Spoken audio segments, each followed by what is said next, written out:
Hello everybody, welcome to another video. Today is the 9th of February. Today's video is going to be one of the most important I make as I've missed the past week of uploads. And as a result, I'm going to be spending today's video primarily focusing on the Battle of Avdiivka. We're going to do some background as to the most recent Russian advances. Then we're going to look at the map and see the specific Russian gains made in the northern parts of the city. We're going to do analysis using topography, using the actual battlefield, and we're going to look to the future of the Battle of Avdiivka. And we're also going to connect all of that to the recent Ukrainian changes to their military leadership with the replacement of Ukraine's commander-in-chief, Valery Zaluzhny, with Alexander Syrsky. So we're going to begin by first doing some background and explaining the reasons why the Russian forces were actually able to penetrate the Ukrainian lines and advance over the past week in a pretty quick manner compared to the previous rate of advances in this part of the city by looking at the southern section of the city first. So throughout the early days of the month of February, the Ukrainians have been moving in hundreds of men to conduct defensive activities and localized counterattacks in southern Avdiivka following the Russian breakthrough that occurred over here around the 18th of January, which allowed them to expand control and get control over Ukrainian trench systems, fortifications that were built up over 8 years, and allowed them to get control over the Syrsky facility. Since then, the Russian forces have established control over most of this southwesternmost residential quarter of Avdiivka, and this has been the main focus of Ukraine's localized counterattacks, trying to prevent the Russians from solidifying control over this particular region. And you can see they've been successful in preventing the Russians from getting full consolidation. As on my map, the westernmost parts of this district is still considered a gray zone, as you do still see frequent Ukrainian attacks into this region. But the easternmost region is still under solid Russian control, where you do already have several platoons that are stationed and have been able to hold back larger Ukrainian attacks that have been occurring along these three main roads. And as a result, the Russian forces have been able to create this buffer zone, this pretty substantial buffer zone. When you measure it, it's about 1.2 kilometers away from the Syrsky facility, which is the target for Ukraine's localized counterattacks. So let's look at some of the reinforcements that were moved into this region.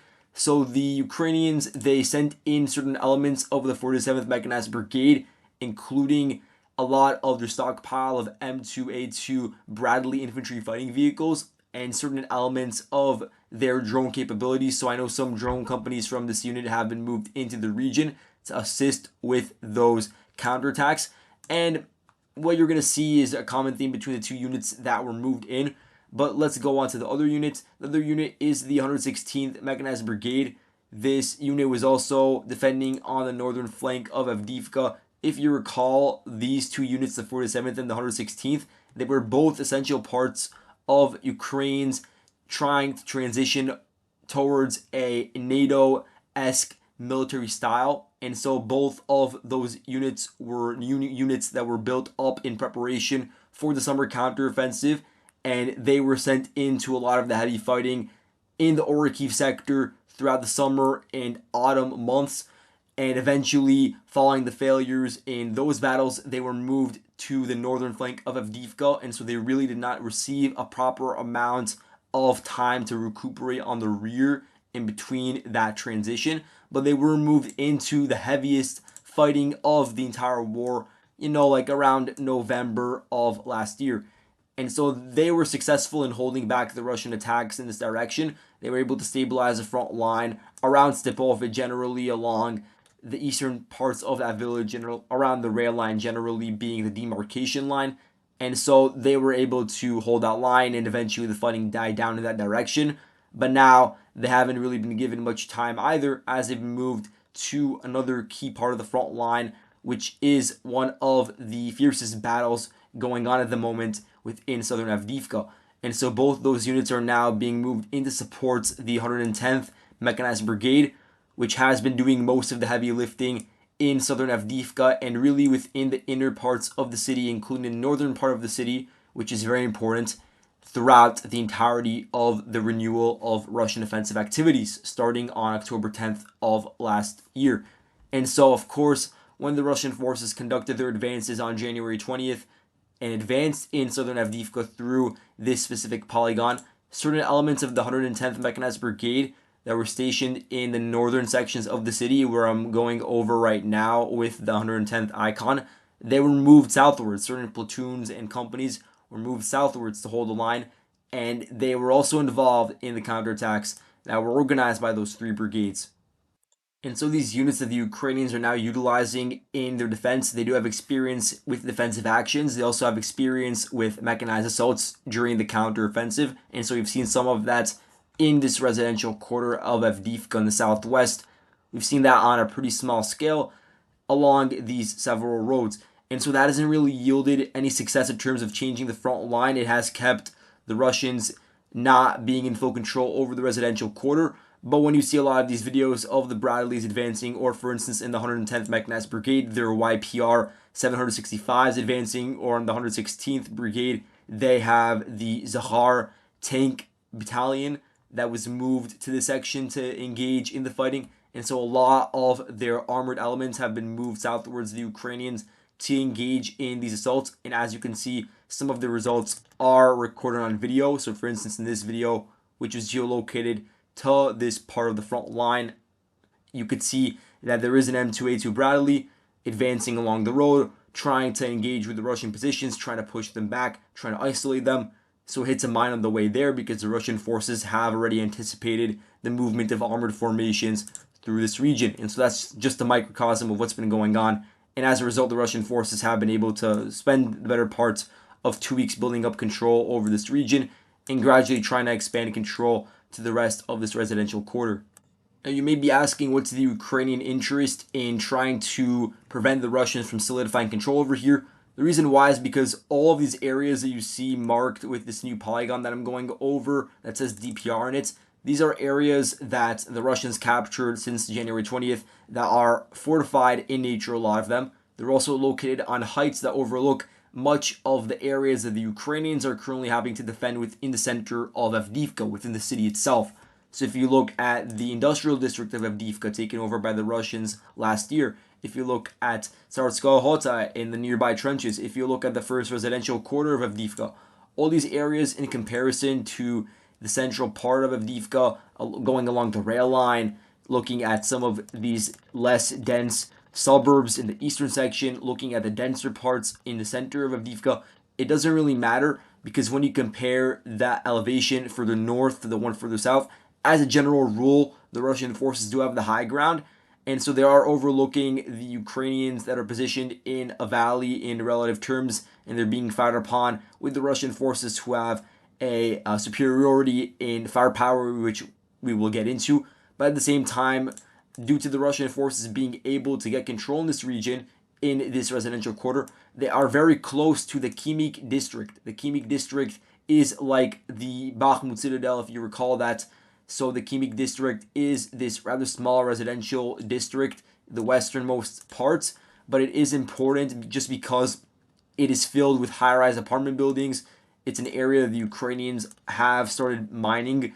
The perimeter is being set up with trenches and all that, and there's just a very good position to overlook the city of Avdiivka, seeing the valley that the Ukrainians are defending. It gives you a good range of fire and a good line of sight, and so you would want this to be the last place that the Russians would be able to reach. But due to the Russian forces putting pressure on the south, they are only about 1.2 kilometers away from it. And so the Ukrainians really do want to relieve some of the pressure that that district is experiencing prematurely. So while this Ukrainian response is understandable, the result has been increases in attrition rates for the Ukrainian personnel and their materials within this part of the city, and it's led to a shift in attention to the southern parts of the city as opposed to the northern flank, for instance, but most importantly, the northern part of Avdiivka directly, where the Russian forces had, throughout the month of January, shown that they were trying to increase pressure, but really the 110th Mechanized Brigade that is defending in the area, they had no choice but to send further units southwards. And at the same time, the Russian forces have been strengthening their offensive capabilities within Avdiivka, and so this was reported on the 5th of February by a Ukrainian military journalist, who does have access to the front lines and to military contacts. So Yuri Butusov, he talked about this. First, he talked about the struggles of the 110th Mechanized Brigade, which is completely understandable because they are exhausted after months of fighting, and so they have had to defend the northern Avdiivka. As I said, they're running low on ammunition as a result. And so, looking at the Russian side, the Russians are actually now on the hunt for Ukrainian drone operators, and this makes a lot of sense as the Ukrainian drone crews, their ability to go to the front line, find the Russian targets, and conduct these pinpoint strikes on trenches, dugouts. That's been something that's, even if the Russian forces have that capability themselves, it is still a massive benefit to the Ukrainian side and to their effort that they've been relying on significantly. And so the Russian forces are now proactively going out of their way to find the positions of these drone operators and strike them directly with sometimes airstrikes, sometimes artillery strikes. And at the same time, you're seeing the Russians increasing their efforts at targeting Ukrainian communication systems. You're seeing targeting of antenna installations and just generally targets on military infrastructure within the center of the city. And so that's been a lot because of MLRS fire, general guided artillery strikes, but also a lot of FAB bombardments. So recently, the Russian Air Force has significantly increased the daily bombings with the FAB 500 and FAB 1500 bombs that have planning and correction modules. And so over the past 4 weeks, in Avdiivka alone, the Russian forces have launched around 600 such guided munitions from their Air Force. And over the past 2 weeks, during that period of time, the daily bombing has increased by 66%. And so the daily bombing went from 30 per day to 50 per day on the 5th of February. And these glide bombs are successfully being launched from outside the range of a lot of Ukraine's shorter range Ukrainian air defense system, which is why the Russian forces are able to afford to launch these glide bombs that glide all their way to the front lines of Avdiivka. And so there is a question about whether they are 100% accurate in that regard, but they do still have a large explosive yield, especially the FAB 1500s that are being used more and more by the Russian side. Now, before I go on to what I know you guys are interested in looking at in northern Avdiivka, I do want to quickly mention the Zenit air defense base, which the Ukrainians are still holding on to. As you can see, this has really turned into a very narrow salient. There is still a route for the Ukrainians to withdraw, but it is extremely narrow with the Russian forces chipping away at the Ukrainian control on the salient, on the flanks specifically. So here we have a geolocated video of the 110th Mechanized Brigade, their FPV strikes, a Russian dugout east of the Zenits. And this gives you an idea of how close the Russians really are to this Ukrainian position. There is, of course, a resistance using those drone operators, but as you can see, the supply lines are being cut off. There is intense bombardment of the Ukrainian fortifications that are leading into Zenit, because Zenit is not the only fortified position the Ukrainians have in this area. They have this fortified area that I'm marking in yellow. They have the dachas to the west of the current area in Syrsky Hota that the Russians got control over. And so you're going to see some MLRS fire onto the Ukrainian strong points. And despite the constant bombardment, the Russian forces have not launched head-on assaults into the fortification system, as it is better for the Russians not to expend casualties on doing so when they're just creating a salient over here and just constantly firing into the system itself. But nonetheless, the Ukrainians are still holding on, and there isn't a sign yet of any attempt at withdrawal. Now let's move on to the mapping of northern Avdiivka, and I'm mainly relying on the maps that were released on a daily basis by Deep State, a pro-Ukrainian source, just because there's not a lot of geolocated footage yet, as this is a new development. What we do have footage for is from a week ago on February 2nd.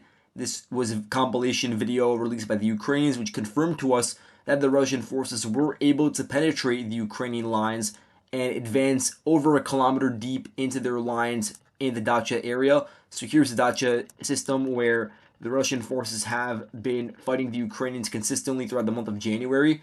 The previous front line was imagined to be around here, but due to the aforementioned reasons regarding southern Avdiivka and the degrading of the Ukrainian positions, due to firepower, due to the shortages in the northern parts of the city, the Russian forces were able to find cracks in the Ukrainian line and advance further south over a kilometer, and not just take over the entire Dacha area, but actually penetrate into the suburbs of the city itself.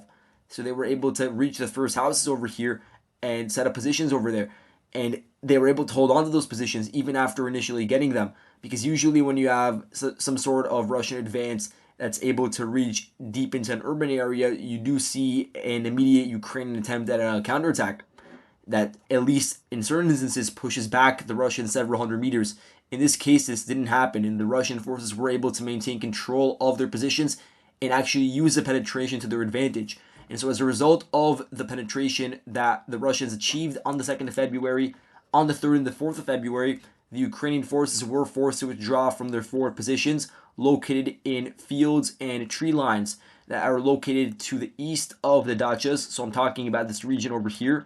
The Ukrainians were forced to withdraw southwards and establish a new line along the actual Avdiivka quarry. So around this area that I'm marking in blue over here, that became their new line. And as a result of this, the Russian forces were able to coalesce control of these fields and tree lines. And the most significant factor as a result is that the Russians got control of this road that connects between Kamyanka to the Tarakan slag heap and to generally the Russian positions around Krasnohorivka. And so this will improve the connectivity of the Russian forces that are fighting in northern Avdiivka, and it will further expand the salient that the Russians have that stretches from Krasnohorivka even northwards all the way to the south. Now it's about an 8-kilometer salient, which does improve the safety of the Russian forces that are operating in this region, gives them more depth, of course. And at the same time, the advances by the Russian forces are undermining the depth of the Ukrainians that are still located within Avdiivka. So starting February 2nd and then going into the 4th, 5th, and all the way to February 6th, the Russian forces were able to continue their penetration deeper into the northern part of Avdiivka. As you can see on the map, the regions where they gained the most include this forested area in between the eastern dachas and the western dachas, where the Russian forces are now beginning to get a foothold in. The Russian forces also advanced directly through the northern part of Avdiivka, all the way to the railway line, as can be seen on the map. And so there is some ambiguity about whether the Russian forces got control of the rail bridge, which I'll zoom in on. The rail bridge is located over here. I'm just basing on Deep State's mapping, so it's not ironclad, of course, but according to Deep State, the Russian forces do have control over the rail line that runs through northern Avdiivka into the coke plants. And at the same time, as you can see, they have been able to, the Russians, get control over a lot of these one-story buildings. And at the same time, the Ukrainians simply do not have the wherewithal to resist.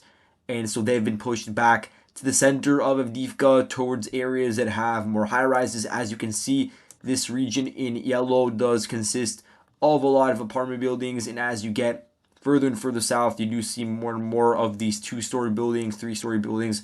And so that's the areas where the Ukrainians are now opting to defend and where they're beginning to heavily mine themselves in. And so there is still a bit of a gray zone in between the Ukrainian and Russian lines due to the pace of the Russian advances. And so we don't have a full idea of where the Russians do have full control over and where they don't, which is why I basically have 2 blocks in total, which makes up around 300-400 meters where there is still a gray zone, where the Russian forces do still need to consolidate their advances, lest there be an attempt at a Ukrainian counterattack, especially in this area that's around the rail line. This area is really critical, and the reason why is because it's simply too close to the coke plants. As you can see, the coke plant is only a couple of hundred meters away from the Russian lines at this point, and the Russian forces, due to their advance towards the rail bridge, they now have several routes through which to enter the coke plants and, of course, to fire upon it. Not just that, but due to this Russian advance, they only are about 700 meters away from the main supply road that is facilitating the transfer of resupply and reinforcements into the city.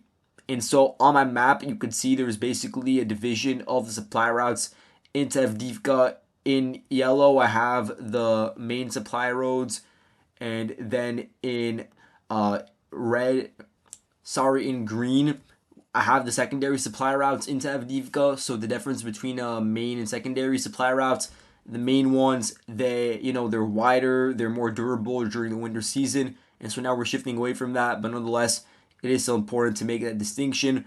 And so you get an idea of the areas through which the Ukrainians are facilitating resources. It's mainly through Orlivka, this town over here, which then branches out sometimes into the coke plant, where you do have an independent Ukrainian garrison with, you know, several hundred, if not thousands, of soldiers in this general area. Then you have the main supply road that runs through this main road that goes through all of the Avdiivka, and so then from there branches out into the various Ukrainian defensive nodes. And then some of the more risky routes that are very close to the front line, you know, they run around Laskotichnia over here, they go around Tonenke, Severne. And so this area, this yellow line over here, the main one that I talked about, is supposed to be one of the safest routes for the Ukrainians to enter Avdiivka in comparison to the other ones.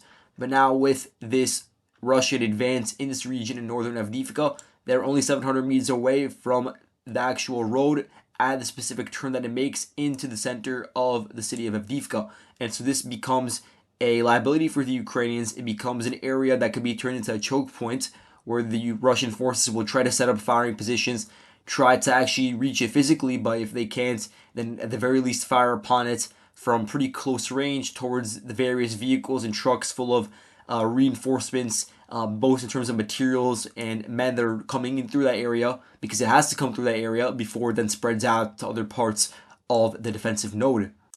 And really, in a sense, this highlights the difference between Bakhmut and Avdiivka, because there are a lot of parallels that we could look at. We could take a look at a map of Bakhmut a year ago versus the one in Avdiivka. It is very similar. You can see how a cauldron is being formed with the Russian forces attacking from several flanks and then actually penetrating into the city itself and advancing through there. You could also see how the Ukrainians have moved in significant reinforcements to attempt to hold the line.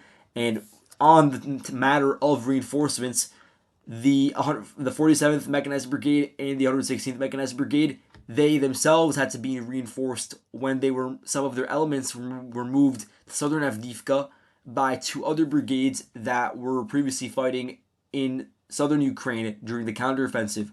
And so recently we've had the movement of the 23rd Mechanized Brigade from the Velika Novosilka sector and the 71st Jaeger Brigade from the Orkiv sector to help fill the void that was left by certain elements of the aforementioned units being sent to southern Avdiivka.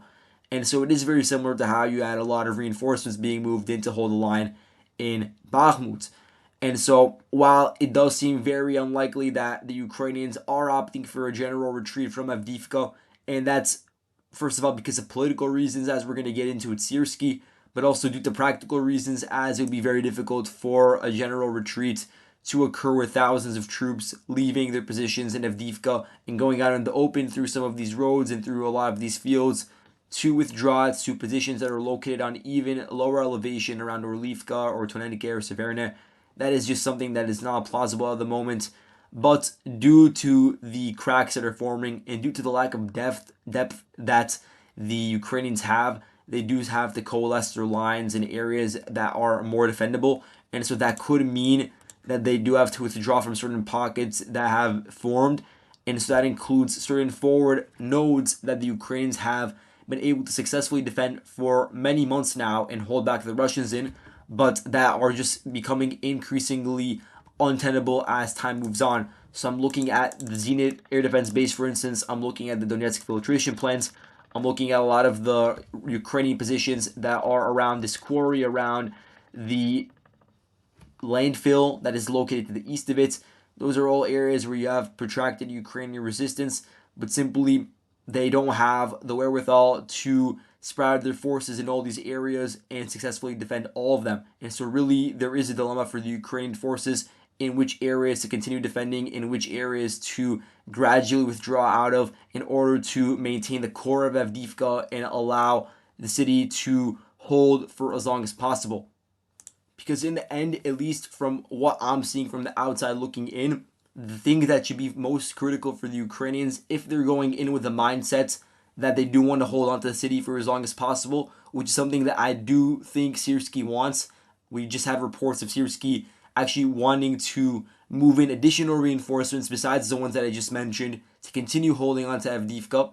If that's something that you want, then the immediate goal has to be to push the Russians back from their forwardmost positions that are close to the supply lines leading through Avdiivka. That's the first thing. In order to protect the integrity of the logistics, in order to protect the connectivity between the coke plant and the rest of the city, that is absolutely essential.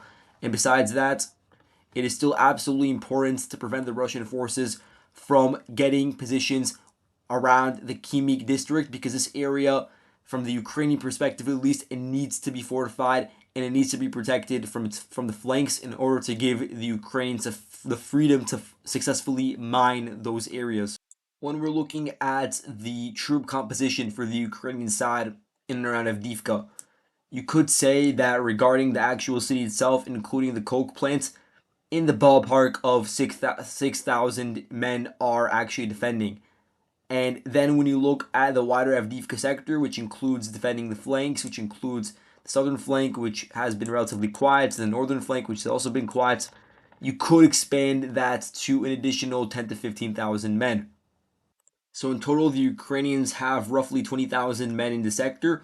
And by comparison, the number that I've seen thrown around by a lot of Ukrainian sources for the Russian forces in the region generally is 40,000 men.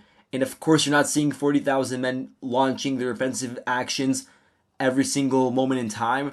It is generally a rule that most of, or not most, but at least a large chunk of the Russian forces are not actually involved in the current active combat right now in ground zero in Avdiivka. And what that means is that the Russian forces do have the capability to conduct troop rotations. They have been doing that regularly in the sector. They have been doing that from their bases because, Avdiivka is pretty close to Donetsk, where you do have a lot of bases for the units, especially the DPR units that are fighting for the Russian side in the war. And so they do have the ability to get replenished quicker and to recuperate in a way that the Ukrainians don't have the same freedom. Look at the 110th, for instance, on the Ukrainian side. And so when you look at the specific numbers for Russian forces that are engaging Ukrainian forces at ground zero, there isn't that big of an advantage for the Russian side in terms of manpower at that very small level, at that minuscule level. When you zoom out, there is, of course, advantage of being able to rotate forces, which does decrease the attrition rates and exhaustion. But really, given the fact that Avdiivka is one of the most fortified cities in the entire course of the war, it is still due a lot of the time due to the prowess of the Russian forces that are advancing in this region. And when I say prowess, I mean in the sense of dislodging enemies from highly fortified positions. And so, in the spirit of what I said about rotating forces, the Russian forces do have capabilities to conduct and increase actually their offensive activities around Avdiivka for really many months now. And so, as the battle in Avdiivka rages on, we have seen how this bifurcation developed between the philosophies of Zaluzhny, who, as of yesterday, the February 8th, he was the commander in chief of the AFU, and now the new commander in chief, Alexander Syrsky, seeing the difference with Zelensky increasingly agreeing with Syrsky's decisions. And so, I'm not going to go through the entire history of these two men's history in terms of their military achievements and operations, but we will do a quick rundown of such. So Zaluzhny is relatively popular with the Ukrainian public and with regular troops in the AFU.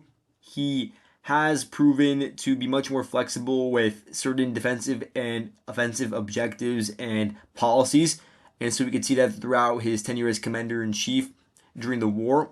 If we go back, a lot of the credit for Ukraine's initial defense, not just in Kiev Oblast, because a lot of the credit for that goes to Syrsky, but throughout all of northern Ukraine, and then looking at southern Ukraine and also in the east, a lot of that credit has gone to Zaluzhny in 2022 of the war. One of the first major disagreements between Zelensky and Zaluzhny, and this is when Syrsky actually gets into the fold in this regard, is pertaining to the situation around Bakhmut, where Zaluzhny was much more in favor of withdrawing forces, preserving strength, consolidating lines further westwards, past Bakhmut, giving up on the urban battle, which led to higher amounts of casualties, of course, on both sides.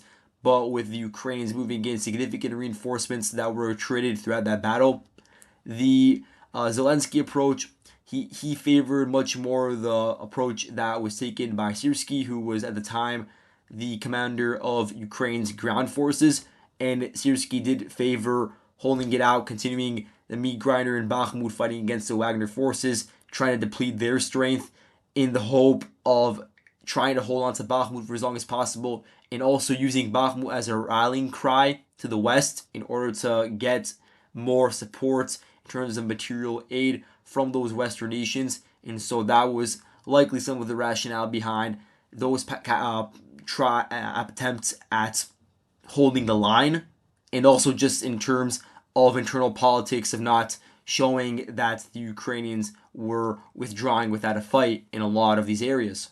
And so what we saw Syrsky supporting, in essence, was upwards of 20 brigades being moved in to hold a line against Wagner and generally the Russian forces, not just around Bakhmut, but also further north around Solidar. And now we're seeing something very similar unfold in Avdiivka, where, as I said before, Syrsky is very much in favor of sending reinforcements to that region, trying to hold on, trying to make Avdiivka now the rallying cry for the West in order to get additional support, especially now in 2024. That is extremely critical. We're not going into election season in the United States where you have both candidates, Biden and Trump. They're going to be making their pitches to the American people. Of course, you have the factor of Congress, you have the Senate and the House. They're also running for re-election in 2024. So there are a lot of factors that need to be kept in mind.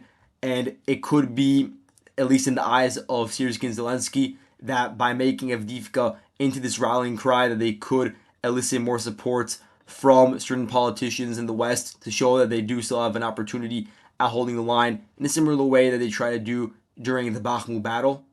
And looking a bit deeper into Syrsky, it is very interesting that Syrsky was actually born in what is today Russia. Of course, before it was the Soviet Union, but it's in modern day Russia. He was born, I believe, in a village east of Moscow, in Vladimir Oblast. So he graduated from a Russian military institution. His father, I believe, was a colonel in the Russian armed forces, and most of his family does still live in Russia, and so he does have a deep connection over there, of course, being a Russian speaker, but does currently live in Ukraine. And since the collapse of the Soviet Union in 1991, he has been involved in the military affairs in Ukraine, rising through the ranks. I won't get into too much of it here, but Syrsky was actually the commander of the Ukrainian forces during the Donbass War, during the Battle of Debaltseve, and so there was also a cauldron over there of the Ukrainian forces. So he was responsible for holding the line over there for a pretty long period of time, which did yield very high Ukrainian casualties, and was also in charge of overseeing the Ukrainian withdrawal from that city, which eventually led to their defeat in that particular battle. But in terms of the positives of Syrsky, he is remembered a lot for organizing the defense of the city of Kiev and generally Kiev Oblast, organizing that force and eventually pushing back the Russians entirely. So he does get credit for that. He also does get credit for the counteroffensive in Kharkiv Oblast. As you can see, I still have all of these villages in blue from the autumn of 2022, November, I believe, of that year, where the Ukrainian forces were able to conduct that mechanized advance, break past the Russian lines over here that were undermanned, and get control over huge swaths of territory in Kharkiv Oblast. And so that was considered a massive success for the Ukrainian side. And a lot of the credit did fall on Syrsky for the planning, but currently in the moment, I'm looking into the Ukrainian information space, and there is a debate as to whether he was fully responsible for that, or if he was taking some of the credit away from the local brigade commanders that initiated the actual ground assaults. And so there is some room for interpretation. A lot of Syrsky's critics from the pro-Ukrainian side, they do have this idea that he has been greatly influenced by Soviet military doctrine, and that really is the center of a lot of their critique of him. And they've also been critiquing extensively what they perceive to be his lack of regard for the human life of a lot of the Ukrainian soldiers that are fighting. So, for instance, in Bakhmut, that's really become a focal point, and so he is less popular with the common soldier than Zelensky, for instance. But that's just the fact of the matter, and it will be interesting to see if he takes the angle that I described in Avdiivka that I talked about. And so keep an eye out for the battle over there. I'm going to continue covering it in depth, not as much as I did in today's video, but I hope it was useful. So thank you guys so much for watching, and I'll see you guys in the next video. Goodbye.